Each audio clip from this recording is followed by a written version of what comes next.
and salutations, and welcome to the Onyx Tavern. This is your host, the Barkeep, and today we are doing podcast number 6.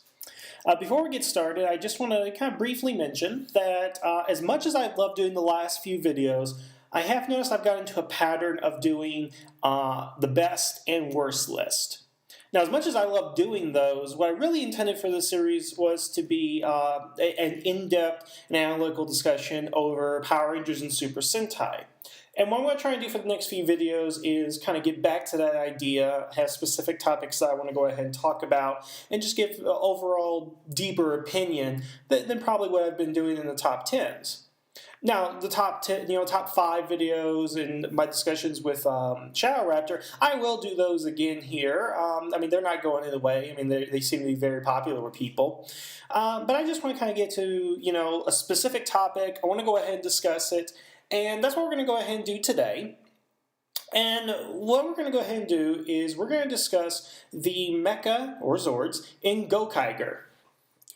Now, I finally got around to watching every episode of Gokaiger. It took me a while to get them on DVD, watched all 51 episodes, and the first thing I'll just say about the series is I really enjoyed it. I thought it was a lot of fun. It wasn't necessarily what I expected when I first heard about the series and what I've been hearing from people, but it was a really good experience. But what I specifically want to go ahead and talk about is, again, the Zords in the mecha, and I'm just going to go ahead and say Zords because, you know what, I grew up on Power Rangers, and that just sounds a lot cooler than mecha, so sue me if you want to. But the thing about Gokaiger and their Zords, it's really interesting, is that they incorporate their own Zords into past Zords to honor the spirit or gain the greater power from the past. And what I want to go ahead and do is kind of talk about each one, specifically what I think about it and what problems I have with it as far as logic, storytelling, and just everything in general.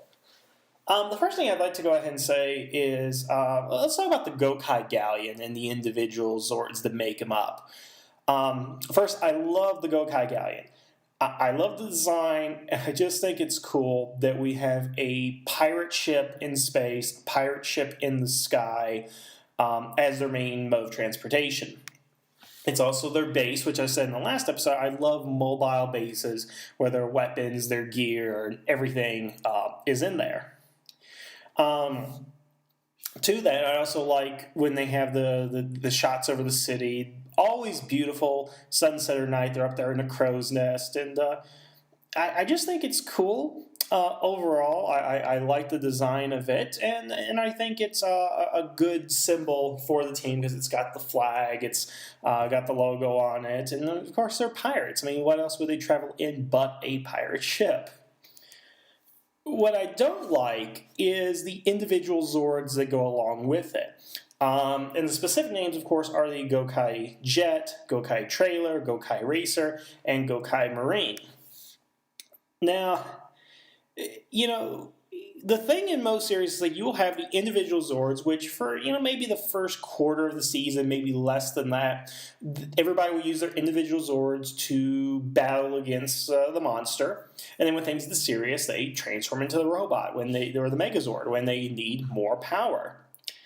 The interesting thing about Gokaiger that really bugs me is that they only do the individual Zords once at the beginning and then once at the end. Well, close to the end. A total of 2 times in 51 episodes do they do the individual Zords, which, frankly, are also completely useless when you think about it. The Gokai Jet, that's perhaps the most useful of them because it flies like the Gokai Galleon.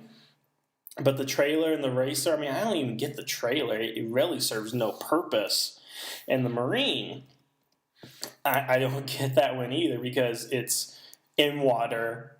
That's the only episode it's in water. Actually, I think it's episode 2 or 3, it's in water once. And then when we go to Machine World, the Gokai Marine is actually, I don't know if it's floating or if it's rolling on wheels on the ground. It's weird. The submarine's like traveling in that fashion. But specifically what I'm trying to go ahead and say is I don't understand why they decided to give each ranger their own Zord if they only had those individual Zords used twice within the entire series. Because every episode, they immediately transform to Gokaiger, go right to the Megazord. They don't even pretend that they have other Zords. So my question is, why wasn't this more like a Power Rangers in Space thing, where the Megazord was 2 pieces or could just be 1 piece? What was the point of having these other Zords if you were not going to utilize them barely at all? I mean, I guess I could do the math here at the moment, but again, 2 episodes out of 51, so that's like 49 episodes that we have when they're either the Gokai Galleon, Gokaiger, and we don't have the individual Zords. It's just a real bother to me that we introduce them, set them up, and there's no payoff to having the individual Zords. I would think in the final they would use the individual Zords for like a divide and conquer type of technique. Because, you have the jet, that would be helpful. If there's any invading force underwater, I'm sure the Marine would help. And I guess that was the original idea, was that you had these Zords that can go to different areas to battle this galactic space army. But, again, we never use it. And I think the biggest insult is the way that they are stored, because they're always on the Gokai Galleon, and the question is, where are the other Zords? Well, apparently they can open up and shrink and fit inside one of another, and then just come out. And it makes it sound like the Gokai Galleon is completely hollow, which it's not really. So it's like, here's the Gokai Galleon, and inside we have 4 other Zords that are of equal size to the Galleon, but we have some sort of technology or magic or whatever it is that can make them larger and smaller. Again, why do we even bother with that? I mean, I don't have the toy of it yet, but I know for a fact the toy doesn't do that. So why introduce this in the first place? If the toy can't do it, I don't think you should be doing it on your show. Yeah, so it's really bothersome that way. And here's the last thing I just want to go ahead and mention about the Gokaiger formation specifically. I understand the little pirate wheel on the back that opens up the compartments, because again, it seems that all the Zords are hollow. They're meant to carry treasure, which I get that. But it's also supposed to house the Zords that will pop out, that we'll get to here in a minute. But why is it that the villain can actually grab a hold of it, or grab them in such a way that they can prevent them from opening it up? It seems like it's a fundamental flaw when the opening mechanism not only is on the back side of your Megazord, but not inside of it to where you can control it, but your enemy has the way of either A, disabling it, or B, using it against his own men, which both has happened in the series. So I really don't get that. Kind of what I really wanted to talk about on this was the idea of the greater powers and how they utilize them for the Megazord. Because when episode 3 came out, the first one we got was the Magi Dragon. And it occurred to me here that in addition to the Ranger Keys, what Bandai was probably trying to do was to try to sell their old toys in kind of a new fashion. Take the model of a toy, rework it so it can fit in this new model, and then they can have a whole series. In addition, maybe change it into a specific way to where, say, the Pat Striker and the Magi Dragon could combine together to make a brand new formation, the merger of the Dick Ranger and the Magi Ranger. That's not at all what we got, and as the series progressed, I did get really disappointed in that. But I get disappointed for each one in various ways. And let's start with the Magi Dragon, the first one that they got. Now, without going to the whole greater power thing, I don't understand why the Magi Dragon would be here. I mean, the first question comes to mind, is it the actual Magi Dragon? Is it something completely different? Is it something that was made up? Because as we know, the Magi Dragon, Magi Ranger was made up of the green, blue, yellow, and pink Rangers. Their Titan forms merged together and they became this giant dragon, which is awesome. Now, obviously, since in the Legendary War they lost all their powers, that's not the case here. They have not transformed into a dragon. So we don't have the actual Magi Dragon here. We have some new weird creation that's calling itself the Magi Dragon. And it perfectly fits into the Gokaiger, and it can combine with the Gokaiger. I'm not understanding this Zord, this great power thing to make a Zord completely out of nowhere, have it resemble a past team's Zord, have the same powers, and yet combine. I'm just kind of lost on the premise of this, I guess. And looking to the next one, to the Pat Striker. That's obviously not the same thing as what we had in Dick Ranger. It's completely different than the original Pat Striker. I mean, it even has a new logo. It has the SPD logo, but it also has the Gokaiger logo on the front of it as well. And it can combine as well, but is it the original Pat Striker? Was it modified in somehow? We don't know. It just appeared out of nowhere. It seems to me that what the greater power is doing is it's manifesting into some sort of physical form. And it takes the form of Zords. Now, that sounds interesting, but again, they're changed around to fit in the Gokaiger, so they're not as interesting as they would be if they were the full Zord, possibly. And we didn't even get this for all the Zords either, in all the series, and I'll get into that kind of a little bit. But I just, again, find it odd that the Magi Dragon Pat Striker, for example, are made completely out of nowhere, and are supposed to represent those past teams. And again, it's not like, let's use Go-Go 5 Lightspeed Rescue for a second. They develop them, they create them, and when they need a new Zord, they'll build a new one with the other ones in mind so they can build around it, add on his armor to be carried and stuff like that. That's not happening in Gokaiger. We're supposed to believe that this power, however it functions, is forming these Zords based on previous templates so it can combine with the Gokaiger. I'm not getting how that's supposed to go ahead and work. Yeah, it's a great tribute, but the problem is when you start thinking about it, it doesn't make sense as to why it should be able to do that. What makes almost even less sense, first of all, is the Gala Lion. Now, they go to the Animarium, and they see the Gala Lion. First thing off the bat that I noticed about the Gala Lion is it looks completely different than what we saw in Gala Ranger. It's larger, its design has changed, and for some reason its mane kind of flares out a little bit. It's like on the toy, you press the button on its head and the mane will pop open. And it does that in the series too. And again, for some reason, when it's used, it can combine with the Gokaiger for whatever reason. Did the Gala Lion, for lack of a better term, poke-evolve or evolve or digivolve or whatever into a different form? Because as far as I understand in the universe at this point, it had been, 10, 12 years since Gala Ranger, the Gala animals, Zords, were still on the island. How does it go from being one form, transferring to another form, to combine with a Zord from an alien species that it's never heard of? I don't get that. It doesn't explain it. What makes even less sense to me is that it also contains the Shinkanger powers.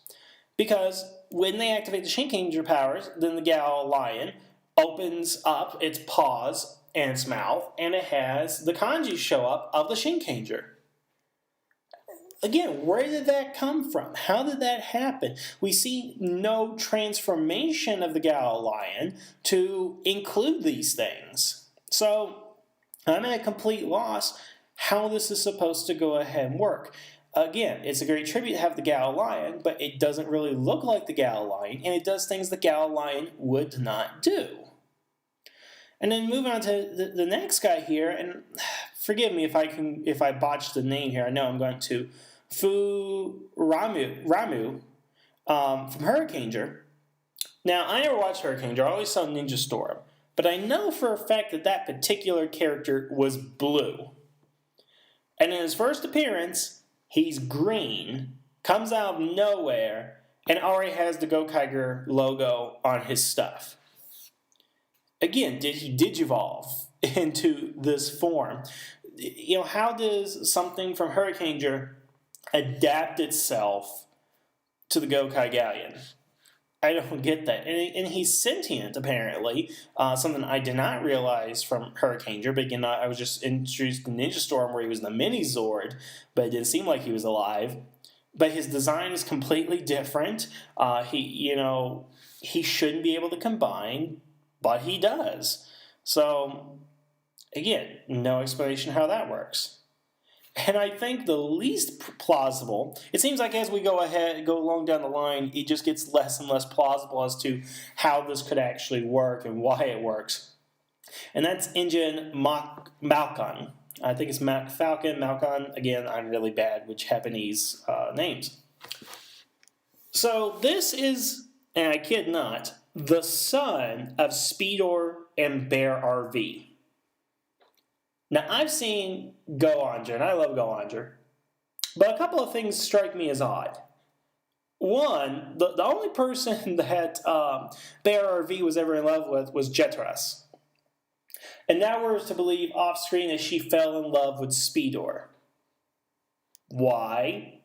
There are explanations. If you work with someone long enough, you fall in love with them or something, which would have been great foreshadowing for the Gokaiger if that actually happened.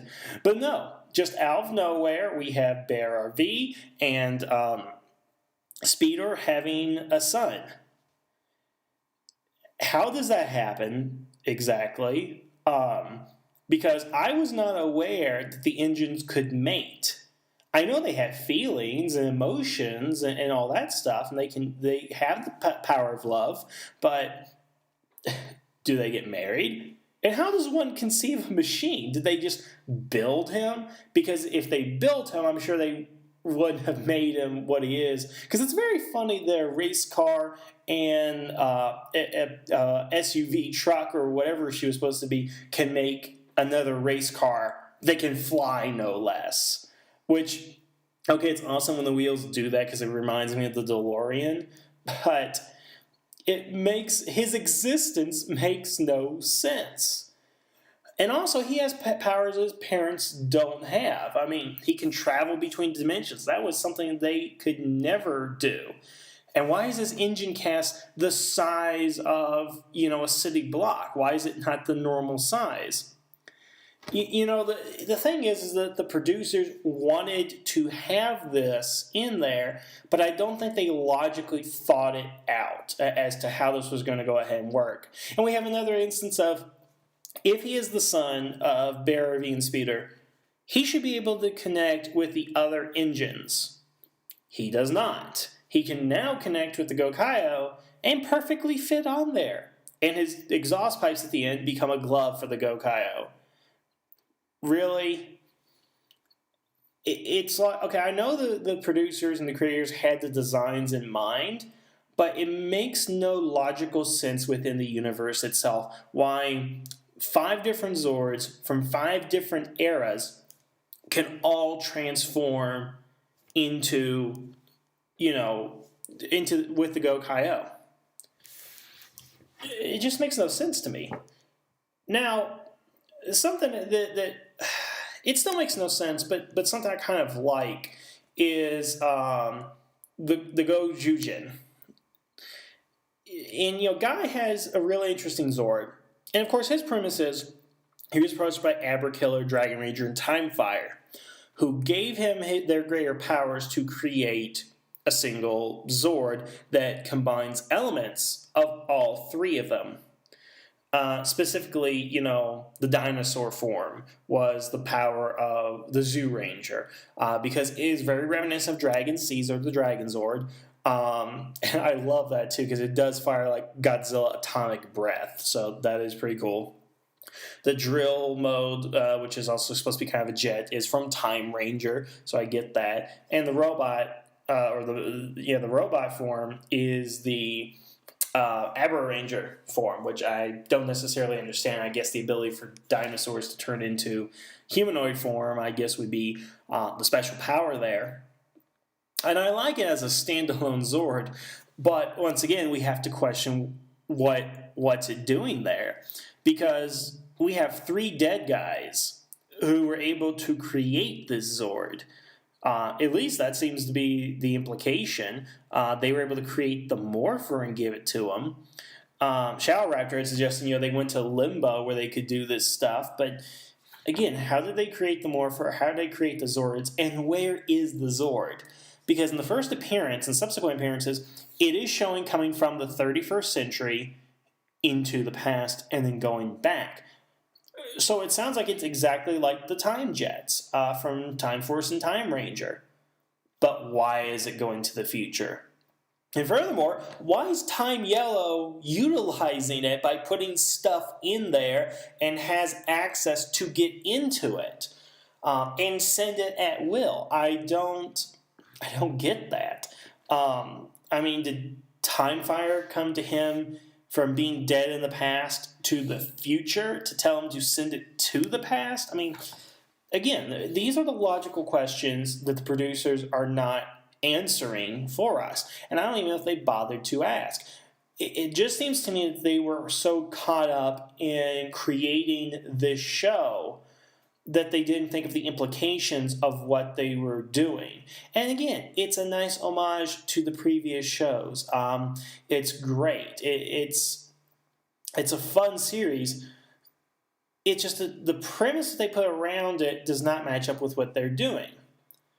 Now, here's the thing. If they went ahead and said that the Gokaiger, let's say they're pirates, but they're admirers of the Super Sentai, then it would make all the more sense that they would build their Zords to look like the previous incarnations, and they would have a plan. Don would have had a plan to say, okay, I'm going to make the Gala Lion, and this is how it's going to work, but we need the Gala Ranger power to activate it. That would have made a lot of sense.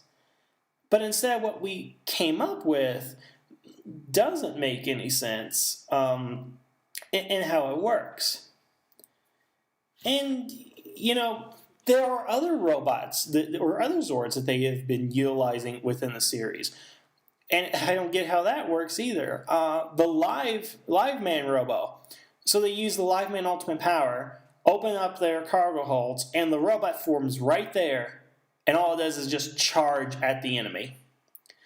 Didn't make a toy of that. It's the exact same thing. You think they would have re-released it or something, but no. They went ahead and just made the robot, charge it, that's it. Same thing with the Go Ranger. They went ahead and gave their Flying Fortress as helicopter pack, used it maybe 2 or 3 times, I think in the movie and in the final, so twice, and then didn't use it again.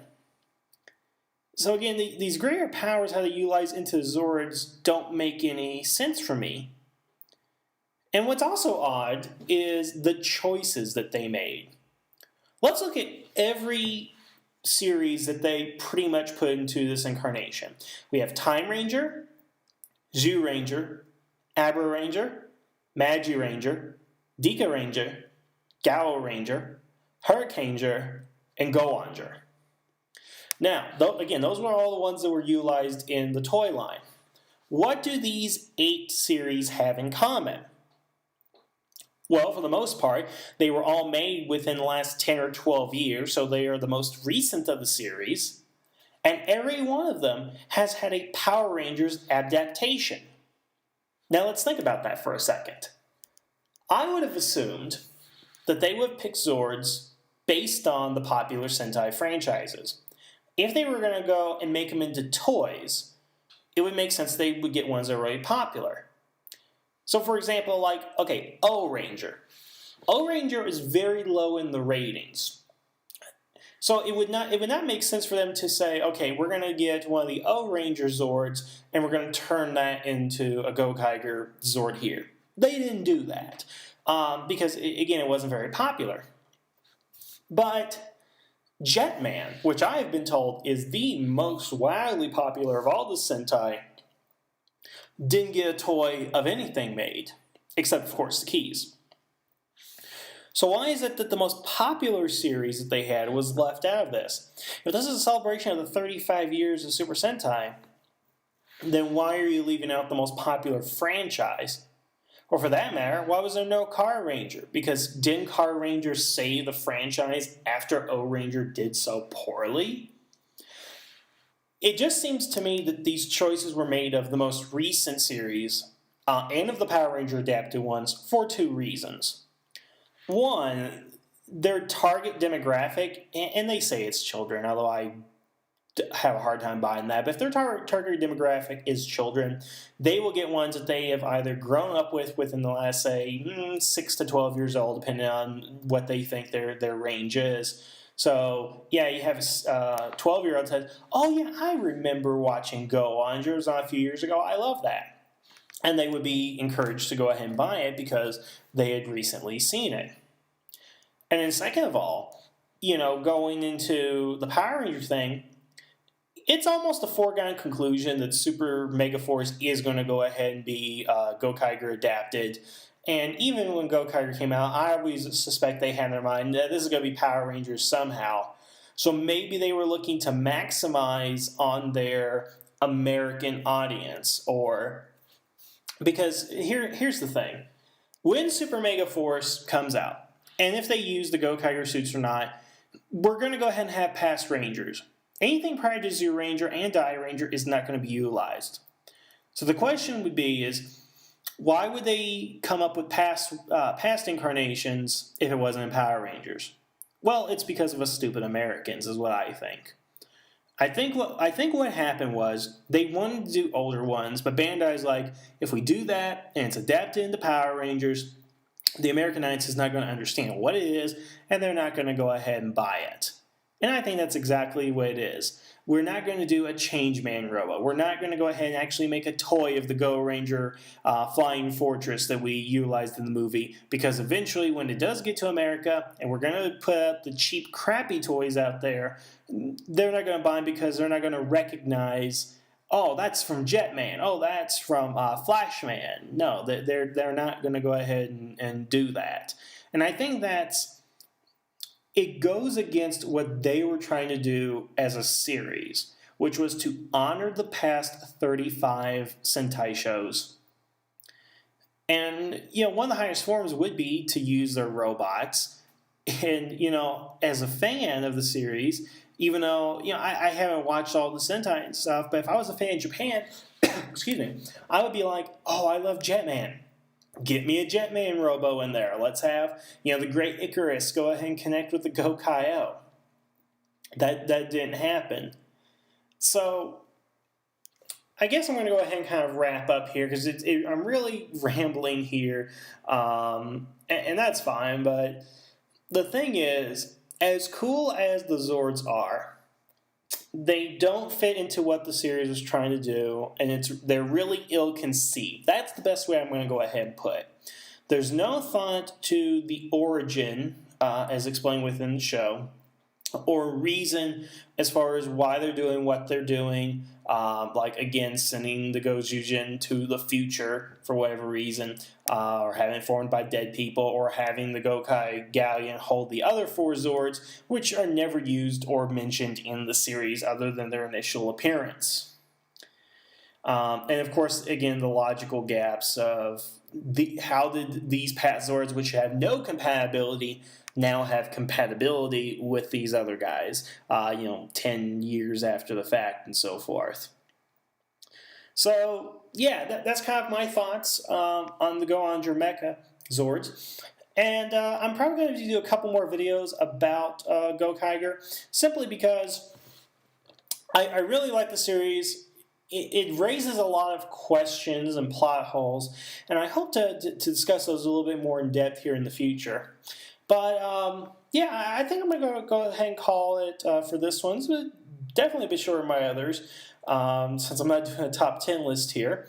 But definitely, in the comments, tell me what you think. I mean, how do you view the Gokaiger Zords? Are they an accurate representation of the future? Are they just a money-grabbing scheme? Does it actually make sense for what they do? Yeah, so let me know that, and if you have any ideas for future episodes, definitely email me. The email will be here at the end. But otherwise, I want to thank you guys for listening and putting up with me today. Have a wonderful afternoon, and now the tavern is closed.